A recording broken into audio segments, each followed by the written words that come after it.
దేశవ్యాప్తంగా మహాశివరాత్రి వేడుకలు అత్యంత వైభవంగా జరుగుతున్నాయి. తెలుగు రాష్ట్రాల్లో శివాలయాలు ప్రత్యేక శోభ సంతరించుకున్నాయి. ఇటు గుంటూరు జిల్లాలోని కోటప్పకొండలో శివయ్యను స్పీకర్ కోడెల దర్శించుకున్నారు. భక్తుల రద్దీకి తగ్గట్లుగా ఏర్పాట్లు ఉన్నాయా లేవా అని ఆయన పరిశీలించారు.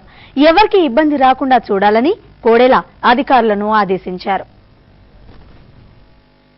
శ్రీ పుణ్య పర్వదినం లక్షలాది మంది భక్తులకి కొంగు బంగారం అండా దండ త్రికోటీశ్వర స్వామి మేధా దక్షిణామూర్తి రూపంలో 600 సంవత్సరాలుగా స్వామి ప్రజల యొక్క పూజలు అందుకుంటున్నారు. వారికి దేవాలయ పునరుద్ధరణ, దేవాలయ పరిసరాల అభివృద్ధి, భక్తుల వసతులు కలిగించే అవకాశం నాకు రావడం అదృష్టం.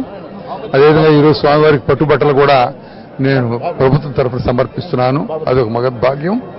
అదేవిధంగా 4 కిలోమీటర్ల 200 మీటర్లు దగ్గర మధ్యలో ఒక పర్యాటక కేంద్రాన్ని ఏర్పాటు చేశాం. పర్యాటక కేంద్రం.